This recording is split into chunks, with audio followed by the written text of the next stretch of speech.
Senator Durbin. Thanks, Mr. Chairman. Mr. Cekada, good meeting in our office. Enjoyed meeting you. Your highest priority, you say, is stop violent crime.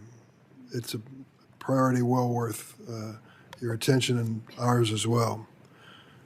At least 2/3 of the ATF agents, 1,778 of the 2,572 agents, have reportedly been diverted from preventing gun violence to carry out the president's immigration agenda. Do you support the president's proposed cuts to ATF? Good morning, Senator. Thank you for your question, and thank you for making time to speak with me. That number is incorrect. I think we discussed that yesterday. The number of agents that have been diverted to focus on Title VIII enforcement is actually averaging somewhere between 75 and 100 agents per day.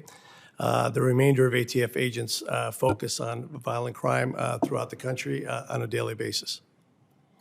Do you support the idea of diverting ATF agents to engage in immigration enforcement? I support ATF agents being used to enforce federal statutes and supporting our federal partners. The number of agents that have been used in these efforts have been very much focused on violent crime, specifically assisting HSI and ICE on illegal aliens that are members of MS-13, 18th Street, illegal aliens that are carrying firearms. So in those efforts, 100% ATF supports our partners. Thank you.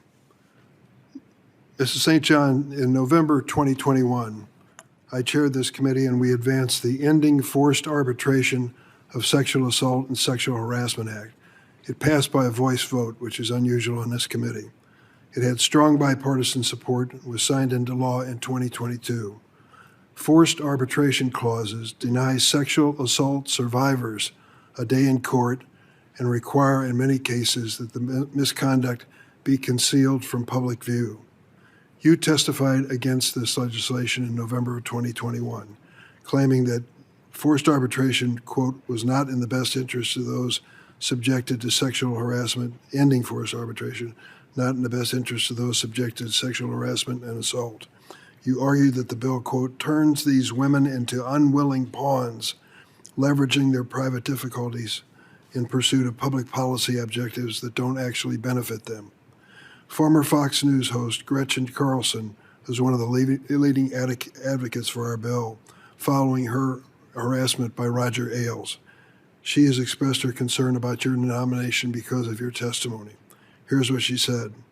While women around the country bravely share the urgency of eradicating forced arbitration, St. John used her power and influence to gaslight these women in the public. She downplayed their stories and minimized their pain. Instead of listening to women who were forced to suffer in silence, St. John tried to convince Congress that these women's understanding of their own experiences were incorrect. Do you still oppose ending forced arbitration for people who have been sexually harassed or assaulted in the workplace? Senator, I have deep respect and gratitude for women who speak up against predators and those who sexually harass and abuse women. I certainly did not minimize their stories. I was invited to provide testimony regarding arbitration and out-of-court resolutions. I did provide perspectives onto how arbitration can be beneficial and that it can result, and often does result, in much higher recoveries for plaintiffs and sexual assault survivors.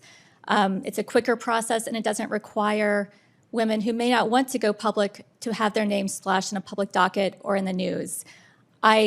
I respect every party's right to go to court or to resolve their disputes in arbitration, and I don't believe my testimony can be interpreted to be minimizing of women or forcing them to take a certain approach to resolving these very troubling problems in our society. So you have not changed your position? Senator, I stand by my testimony, which is that people should have a right to choose arbitration or to go to court. I don't believe I testified against forced arbitration. Thank you. Thank you, Mr. Chairman.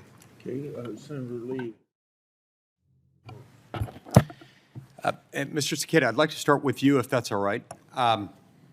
I believe that the elimination of the $200 National Firearms Act tax stamp was a significant